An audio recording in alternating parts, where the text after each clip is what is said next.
Doctor எனக்கு fistula இருக்குதா, பௌத்திரம் இருக்கா அப்படிங்கிறது ரொம்ப அட்வான்ஸ்டு டெக்னிக் மூலியமா எப்படி நான் கண்டுபிடிச்சிக்கிறது அப்படின்னா, ஒரு நல்ல எக்ஸ்பீரியன்ஸ்டான மருத்துவர்கிட்ட போய் அவர் வந்து விரல் வச்சு செக் பண்ணாலே தெரியும் வெளி ஓப்பனிங் எங்க இருக்கு, உள் ஓப்பனிங் எங்க இருக்கு, அது எப்படி கனெக்ட் ஆயிருக்கு, வெவ்வேறு டிராக்டுகள் உருவாயிருக்குதா, உள்ள ஆப்சஸ்கள் இருக்குதா, நம்மளுடைய ஆசனவாய் பகுதியோட அடக்கி வைக்கக்கூடிய மலத்தை அடக்கி வைக்கக்கூடிய தன்மை எக்ஸ்டர்னல் ஸ்பிங்க்டரோட ஆக்ஷன் எப்படி இருக்குது, வேற ஏதாவது இன்ஃபெக்ஷன் இருக்குதா, வேற காரணங்கள் டியூபர்குலோசிஸ், கிரான்ஸ் டிசீஸ் இந்த மாதிரி பல்வேறு காரணங்கள் இருக்குதா, எல்லாமே ஒரு சிம்பிள் டிஜிட்டல் ரெக்டல் எக்ஸாமினேஷன் விரல் வச்சு செக் பண்ணக்கூடிய ஒரு பரிசோதனை மூலியமாகவே அந்த சர்ஜன் கிட்ட நம்ம எல்லாமே கேட்டுக்க முடியும்.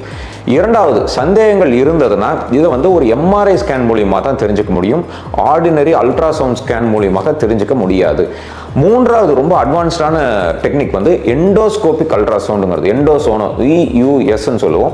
இதன் மூலியமாகவும் ரொம்ப அக்யூரேட்டாக அது வந்து பார்க்க முடியும். ஆனால் இது வைட்லி அவைலபிளாக இன்னைக்கு இந்தியாவில் கிடையாது. அதே மாதிரி இது வந்து எக்ஸ்பீரியன்ஸ்டான ஒரு சர்ஜன் மட்டும்தான் அதை வந்து செக் பண்ணி பார்க்க முடியும். ஸோ இந்த 3 விஷயங்கள் மூலியமாக நம்மளுடைய ஃபிஸ்டுலஸ் ட்ராக்கை ரொம்ப கிளியராக தெரிஞ்சுக்க முடியுங்க.